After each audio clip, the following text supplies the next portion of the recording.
Goodbye, Norma Jean. Though I never knew you at all, you had the grace to hold yourself while those around you crawled. C'est par ici. They crawled out of the woodwork.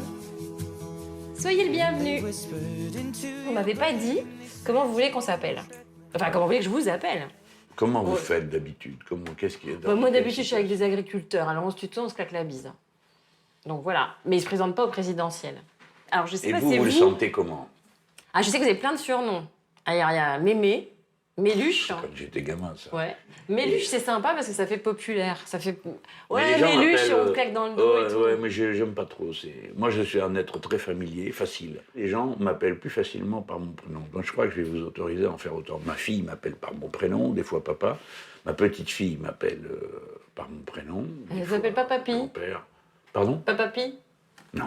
Grand-père? Oui. Bon, on se dit Jean-Luc, donc Karine. Karine, d'accord. Et alors, est-ce qu'on tutoie un futur président, peut-être ou... Non, vous voyez moi, c'est mieux. Comme ça, nous D'accord. restons à distance et on peut négocier le rapprochement.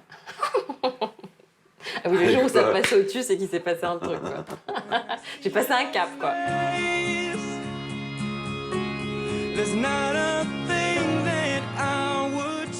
Cet appartement, c'est pas le vôtre. D'abord, on est à Clichy. On a essayé de vous imaginer en fonction des témoignages de vos proches. On a pris... Vous n'êtes pas très loin de mon esthétique. C'est vrai? Ouais. On vous a mis des noix, on vous a mis du fromage du Jura, du vin jaune. Il s'appelle comment, le fromage du Jura? C'est du comté. Ah bah quand même. Voilà. Bah oui, parce que c'est pas moi qui sens des pieds, c'est le comté. On l'a sorti à 2-3 heures et moi, je trouve que c'est un peu... Hein? D'ailleurs, pourquoi vous avez dit oui? Parce qu'au départ, vous m'avez dit non, moi, parler de moi, l'intimité, tout ça, j'ai pas envie. Et à la fin du déjeuner, vous m'avez dit bon, d'accord, je le fais. Bah parce que j'agis souvent comme ça. J'appartiens à une culture où on ne parle pas de soi. Ça se fait pas. Et si jamais on parle de soi, on ne parle pas des siens. Et puis, je vous ai trouvé plus subtil que j'imaginais. Merci. Donc je me suis dit, bon, après tout... On trinque à quoi? Bah, c'est du vin jaune, alors on va trinquer au Jura, non? Allez, trinque au Jura.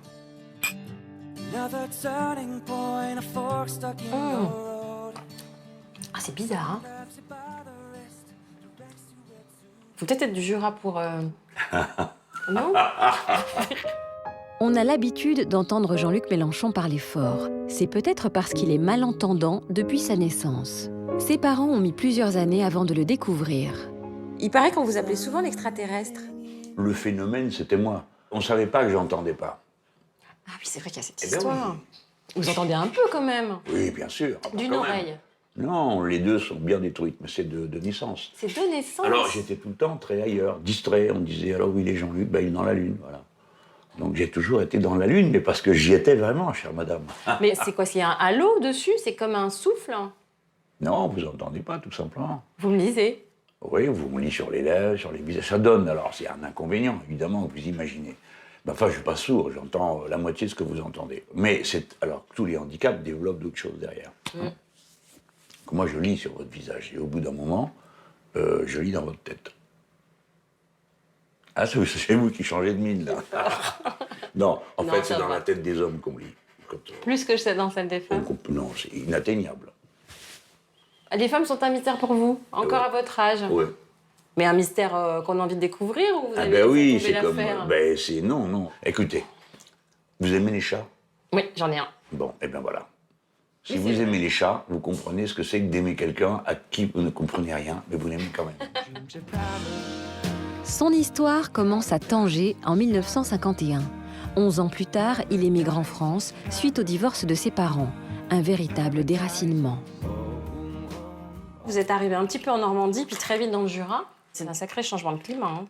Et après, on a Mais pas en fait plus au de Jura. ça, vos parents s'étaient séparés, donc j'imagine que c'était une double rupture. Il n'y avait rien de dramatique, sinon le départ d'Afrique du Nord. La famille, elle était là, mon père était présent dans mon esprit, l'époux de ma mère était un homme très aimant également, donc il n'y avait pas de difficulté dans la famille.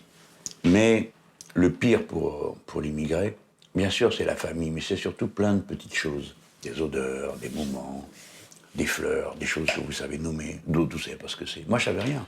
J'arrive là-dedans, à quoi ça sert de savoir reconnaître un poivrier ou un oranger quand vous êtes à Elbeuf? À rien. Si par contre, vous ne savez pas reconnaître un plant de patate. Ce qu'il y a de magique à Tanger, il y a l'Atlantique d'un côté, la Méditerranée de l'autre. Et moi, je me reconnais bien décrit par ce lieu. Séparé en deux? Ouais, puis surtout une autre idée qui est magique, c'est on voit l'horizon et il n'y a rien sur l'horizon. Mais là-bas, loin, loin, loin, c'est le nouveau monde. Hein et ça me fascine, ça. Toute ma vie, j'ai trimballé l'appétit de qu'est-ce qu'il y a derrière la colline.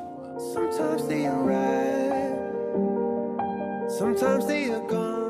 Et quel souvenir vous aviez de l'enfant sur le bateau quand il arrive en France? Oui, j'avais la cage du canari. Il y avait un sentiment d'angoisse générale. J'ai senti comme ça, bon, le canari aussi d'ailleurs, qui était totalement affolé, pauvre bestiole. Et le canari et moi, on n'allait pas très fort. Mais non, enfin, c'est très subjectif parce que ma sœur a adoré ça. A adoré ça, le train, le bateau, le train qui roule. Alors tout était vert autour de nous. In the paper today, tales of war and of waste. Quand vous dites émigrer, c'est pas rien. C'est parce que je pense que dans votre construction, le fait de se sentir étranger, voire même raillé, j'imagine, pour vos... Oui, on l'était. Il se manquait de nous, les autres. Mais, si vous voulez, bon, sur le moment, c'est très pénible et très douloureux. Hein. Après, avec le recul du temps, ça vous fait rigoler. On nous avait fait un tel récit de la France, la réalité était tellement différente. Imaginez-vous, moi, j'avais jamais vu un homme ivre dans la rue, à Tanger. Ça n'existait pas. Tandis que, là où je me trouvais, oui, l'alcoolisme faisait des ravages terrifiants à l'époque. Et c'était pas beau et propre, comme on nous l'avait dit. Ouais. Il y avait le choc d'une certaine désillusion. Peut-être parce qu'on avait trop exagéré. Là, on dirait un peu le madère de ma grand-mère, je vous assure. Je l'ai Qu'est-ce vu. qu'il a, votre vin jaune? Vous l'avez mis au frigo. Qu'est-ce qui vous a dit de faire un truc pareil? Il était là, tout sensible, tout beau, tout doux, tout rond. Et vous, plat, vous le collez au frigo. C'est pas un vin pour les pôles Nord, ça. Vous êtes quand même assez nostalgique aussi, toutes ces années-là. Non, Ah non? non. Elles Je vous ont- l'ai été. Mais non, ça y est, c'est fini. Donc vous allez rester à Paris, quoi qu'il se passe maintenant? Ah oui, oui. C'est vrai, vous mourrez à Rien Paris? au monde, je pars de là. Ah non, mais c'est la plus belle ville du monde. Joyeuse et ouverte d'esprit, la mère de Jean-Luc Mélenchon a joué un rôle essentiel dans son éducation. Juste par rapport à ce que votre mère vous a transmis, entre autres, c'était une femme très pieuse. Elle a été... Avant. Oui. Avant son divorce. Non, mais attends, ma mère était croyante. Dans la famille, personne n'était croyant. Donc elle est devenue catholique, pratiquante, et avec la joie de vivre qui était la sienne. Donc quand c'était le mois de Marie, on mettait des petits napperons blancs partout, et tous ces trucs. Et puis ma mère chantait à l'église. Moi, j'étais son garçon, quand même, rendez-vous compte. J'étais enfant de cœur. Mais ma mère chantait divinement. Donc j'étais son admirateur total. Donc pour moi, cette période est marquée, pardon pour ceux que je pourrais blesser, moins par la religion que par ma mère. Et sa façon de chanter, on n'entendait que sa voix au milieu de cette église. Bon, voilà. Et puis après, bon, mes parents se sont séparés, donc ils ont été excommuniés. Mais ça, c'est dingue. Quoi, c'est dingue, c'est la religion, ma chère. Donc on n'avait plus rien à faire là. Donc notre période catholique pratiquante a donc cessé peu de temps après. De fait. Et votre mère, est-ce qu'elle vous a appris à faire les tâches ménagères? Non. Comment ça, Faire mon non? lit, c'est tout. Et encore, quand ma grand-mère passait, elle me disait « Mais tu vas pas faire ton lit à tes sœurs ?» C'est beaucoup plus tard. Mais c'est quoi cette éducation qui est pas du tout Et alors, vous voyez, le mérite que j'ai en d'être sorti. Hein. Oui. D'accord, moi j'ai trop souffert de savoir rien faire. C'est beau. D'accord. Non, mais Ah, je c'est belle, ne j'aime bien plaisante cette pas. phrase. Je dis aux garçons qui nous écoutent, c'est bon, quoi. Si tu sais pas coudre un bouton, c'est pas facile, j'en conviens. Hein. Dans un bouton, si, c'est facile. Non, madame, parce que vous n'êtes pas en guerre avec les objets, vous savez pas ce que c'est, la guerre générale avec les objets. Ok. Donc c'est très dur de coudre un bouton. fait Donc mal, coudre là. un bouton, se faire à manger, bon alors maintenant il y a bien des choses qui vous facilitent la tâche. Non mais vous commencez par dire... Non, je ne minimise pas votre talent, d'accord. Dites-nous ce que vous Bon, savez mais écoutez, faire. c'est mes plus grands succès dans la vie. D'être capable d'arriver à survivre tout seul. Alors dites-moi. C'est pour ça que je vous dis, c'est une éducation blessante pour le garçon. Parce que vous ne savez rien faire à la fin. Donc sans arrêt, il faut demander à quelqu'un d'autre. Donc vous en dépendez. Ouais. Et si vous en dépendez, vous n'êtes pas maître de vous-même. Donc il faut que l'éducation des garçons et des filles soit le plus égalitaire possible pour la liberté de chacun d'entre eux. Hein. Depuis plus de 30 ans qu'il fait de la politique, l'apparence de Jean-Luc Mélenchon a évolué régulièrement. Vous avez maigri, vous avez grossi, vous avez de la barbe, plus de barbe, les cheveux longs, la mèche. Ouais. Et à une époque, vous avez fait un régime à base de protéines. Et quand on a déjeuné ensemble, on n'avait pris que des huîtres. Et je me suis dit, tiens... C'est bonne, hein? C'était bonne, ouais. Et on n'attrape pas les mouches avec du vinaigre. Hein. Ah bah tiens. Ah, je voulais que vous veniez dans mon émission. Vous êtes un peu gourmand quand même. Oui. C'est mignon votre tête. C'est une tête de gosse quand je vous dis mignon. Mais oui. Bah quoi, bah Ouais. je suis comme ça. Là, moi, je vous trouve plutôt beau gosse, hein. Ah si.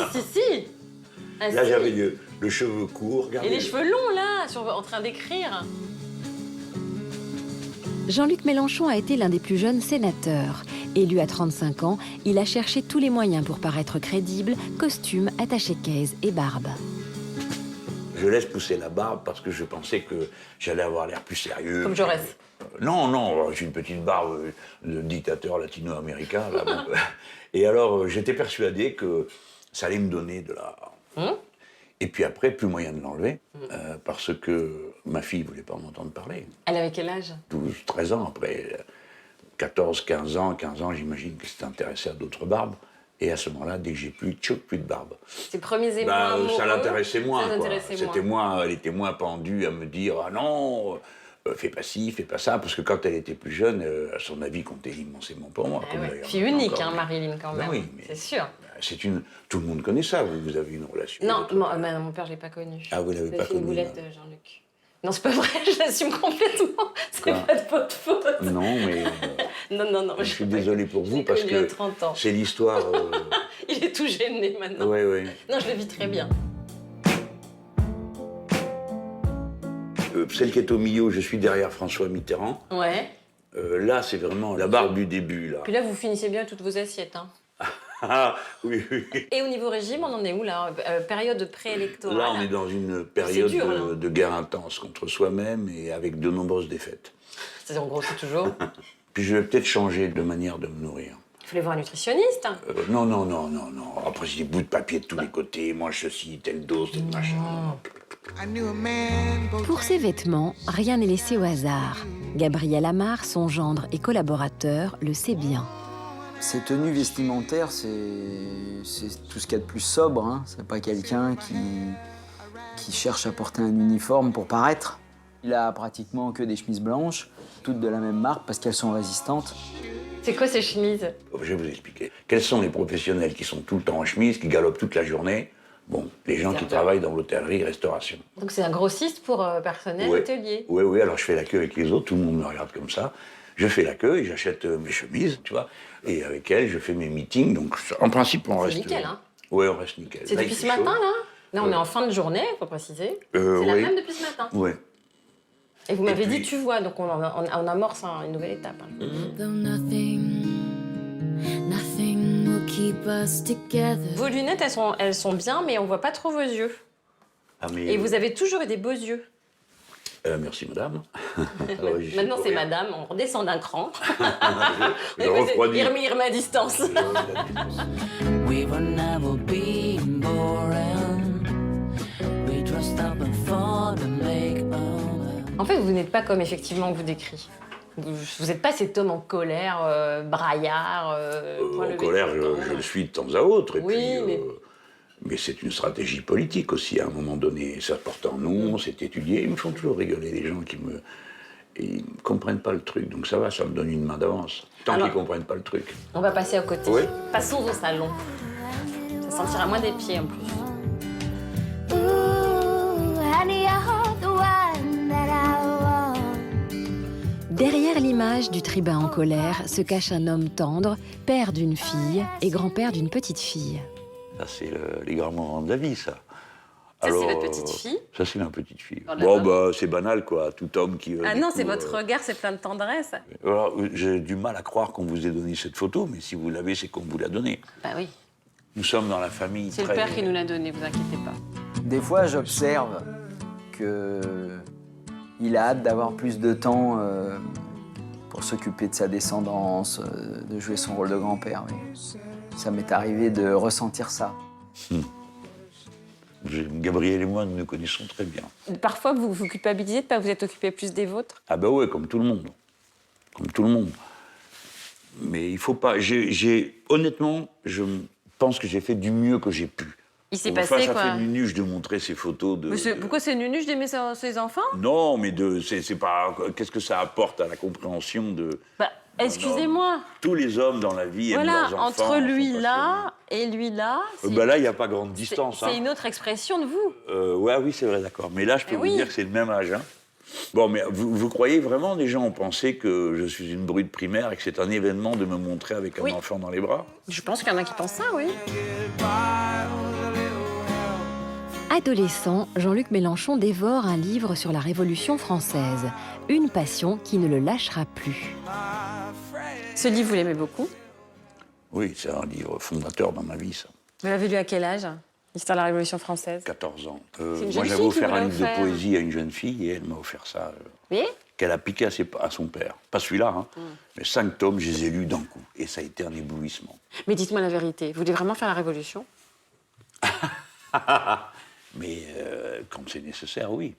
Le mot n'a Non, pas... non, mais on parle sérieusement. Quand je vous vois parler, je me dis, mais il veut vraiment faire la Révolution? Mais ça peut faire peur.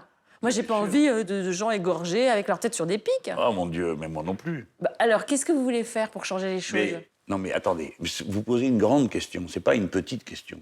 C'est la grande question de ce qu'est une stratégie révolutionnaire. À la fin du XXe siècle, on pensait que c'était par une méthode violente qu'on y arriverait. C'était ou bien la révolution de 1917 en Russie, ou bien la révolution à Cuba, qui avait eu lieu par les armes. Donc toutes sortes de gens ont essayé.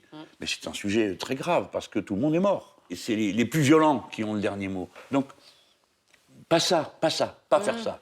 Non, mais aujourd'hui, vous voulez tout Bon, faire péter? alors attendez. Mais qu'est-ce qui vous a mis des idées pareilles dans Mais la je suis tête? pas la seule à le penser.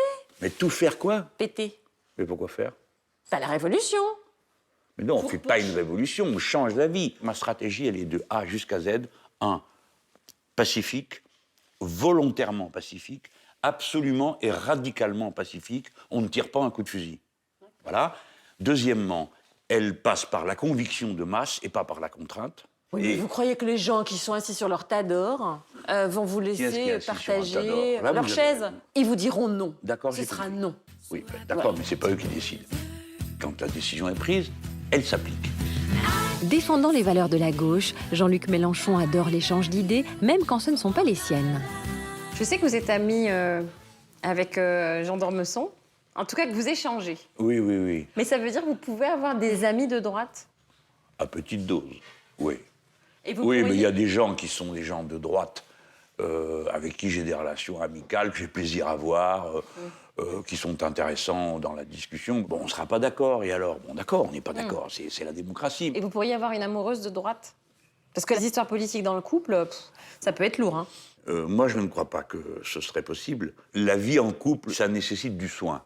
Donc, si déjà vous commencez par, à chaque journal de 20 heures, pas détester les mêmes personnes, ça commence mal. D'accord? Mais je vis toute seule maintenant, c'est peut-être à cause de ça. Ah ben, ça a mal tourné, votre affaire. Hein? I never made promises. Est-ce que vous avez déjà vécu des périodes où ça aurait pu vous faire tout abandonner? L'amour. Non, mais vous plaisantez, c'est la politique qui m'a sauvé de tous les chagrins. Tout peut s'en aller en morceaux, la tête reste froide, le fond du cerveau continue, même là dans la déprime la plus totale, où j'avais la déprime et la maladie physique, hein, vous êtes là en larmes et tout, vous n'arrivez plus à vous contrôler, mais le reste de la tête continue à fonctionner sur ce qu'il y avait à faire. C'est le fil qui me relie au grand tout, à l'univers. C'est la politique. Oui. I wrote a song for you. Le 21 avril 2002, Lionel Jospin est éliminé au premier tour de l'élection présidentielle au profit de Jean-Marie Le Pen. Une défaite politique qui devient un drame personnel. Le 21 avril, une catastrophe terrible qui me fracasse. J'en ai fait une déprime après. Il faut dire que j'ai pas été bien malin, j'ai arrêté de fumer juste derrière. Alors c'était... Vous étiez un gros fumeur, hein? C'était quoi, 3-4 paquets par jour? Oui, j'étais en train de me tuer. Et d'ailleurs, je me suis sévèrement abîmé parce que j'ai mis des années à retrouver le goût. J'ai pas fini tout à fait avec ça. Et pourquoi vous avez arrêté de fumer à ce moment-là? Donc vous êtes rentré en grande déprime, on va dire. Ouais, mais si vous voulez, vous avez l'impression que tout vous échappe. Ouais. Hein? Alors vous vous jetez sur vous pour reprendre le contrôle. C'est l'explication que je m'en donne à présent. Hein. Danielle Simonet est une amie de Jean-Luc Mélenchon. Elle travaille avec lui depuis longtemps. Elle se souvient de ce moment. Dans ce moment politique où on subissait cet échec, c'était important pour lui, finalement, de prouver à lui-même qu'il pouvait contrôler sa vie. J'ai aussi creusé des fossés dans une maison. Dans le jardin? Oui, parce que, si vous voulez, on a besoin de prendre le contrôle. Hein. Et à partir du moment où je l'ai repris sur moi, je suis retourné au combat et j'ai recommencé à fabriquer des plans et des calculs sur 5 ans, 10 ans. Je vais vous demander d'écouter quelque chose et de ne pas parler.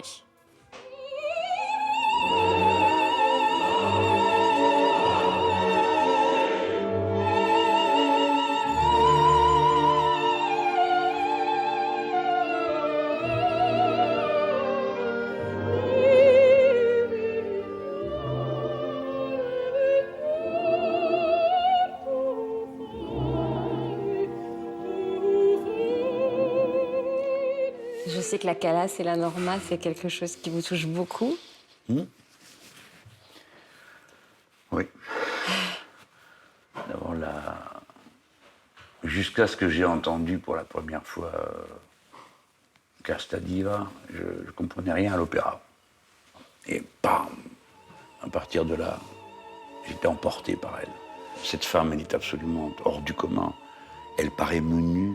Ce visage qui n'est pas si fin que ça, mais qui est... Elle ouvre la bouche, le corps est tout entier dans le chant, et elle est exceptionnellement belle à ce moment-là. Et je ne sais pas vous dire, depuis tant d'années, ce moment de musique est un refuge pour moi. Surtout quand on a une maman qui chantait à l'église. Mais forcément. Sans doute, oui. Eh ben alors, ça fera 90 €. Mais je ne suis pas remboursée par la sécurité sociale. Pour faire passer son message dans les discours, Jean-Luc Mélenchon aime manier l'humour, mais pas n'importe lequel. Je crois que ça porte mieux. Vous voyez, j'ai été un orateur tragique fort longtemps.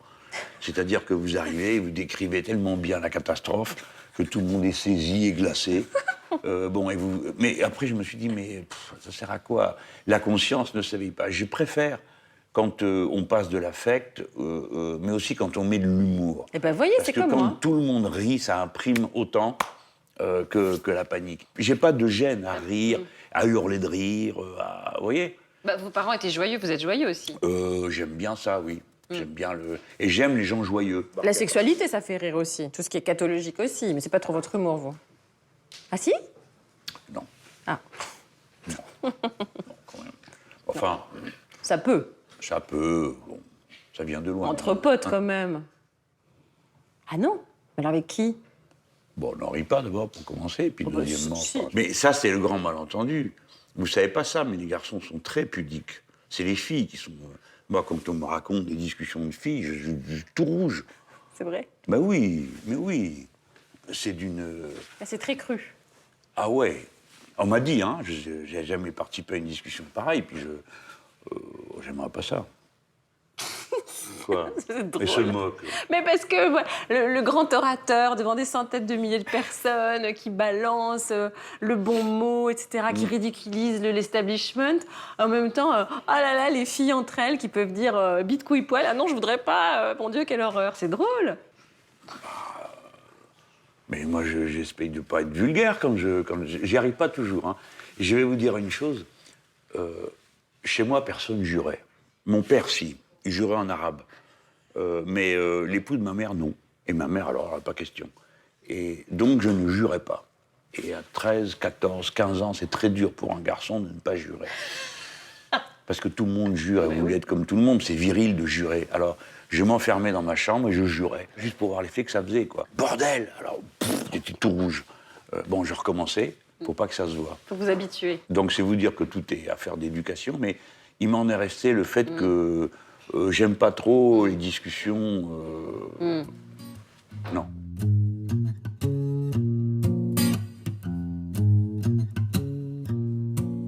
Jean-Luc Mélenchon, avec sa manière de marcher droit, il fera ce qu'il dit. Hein. Soyez convaincus qu'il va faire ce qu'il dit.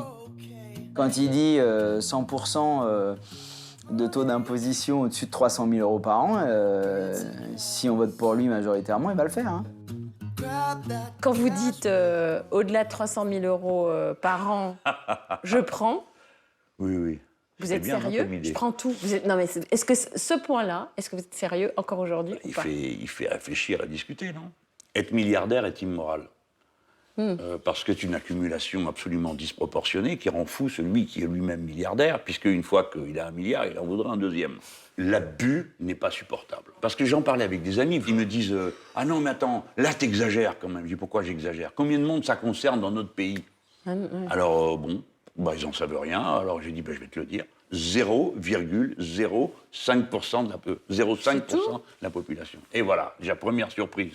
Ben oui, ma chère, mais moi-même avec mon indemnité de parlementaire, je fais partie des plus riches de ce pays. Mais quand on est dedans, on finit par perdre conscience de la situation. C'est pas qu'on soit mauvaise personne. Quand j'entends quelqu'un dire « Je voudrais que les jeunes rêvent d'être milliardaires ». Qui rêve d'argent? On rêve d'amour, on rêve de je sais pas quoi, on fait des cauchemars, on fait des beaux rêves. Moi, j'ai jamais rêvé de ma vie une seule fois qu'on me donnait un chèque. Depuis ses débuts militants quand il était étudiant, Jean-Luc Mélenchon est toujours resté fidèle à ses convictions profondes. Est-ce que vous êtes devenu l'homme que vous espériez devenir quand vous étiez petit? Parfois, les enfants, ils se rêvent plus tard. Oui. Vous êtes devenu celui-là? C'est gagné, alors? Je n'ai jamais cessé de me vouloir dans ce combat et j'ai eu la chance de ne pas avoir été bouffé par le système, de ne pas être devenu ces pantins que je vois. Je les connais, certains ont été mes amis. Je les vois désarticulés, je vois les ficelles.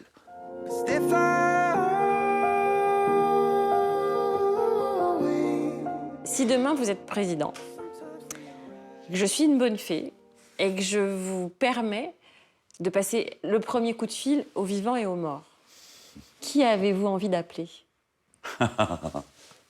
Oh, quelle question terrible. Non, parce que je sais que votre père, par exemple, devait venir vous voir quand vous étiez ministre et il est décédé malheureusement avant et que c'était un regret chez vous. Non, c'est plus terrible que ça. C'est pas qu'il est décédé, c'est que pauvre homme, il n'a pas eu le courage de faire le voyage. Alors il a inventé plein de prétextes, paix à ses cendres. Et à la fin, comme un gosse, il me demande pardon.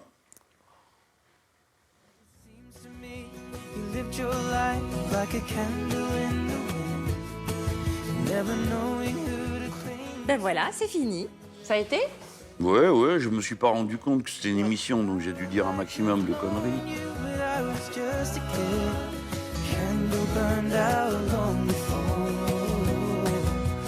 Legend of a day.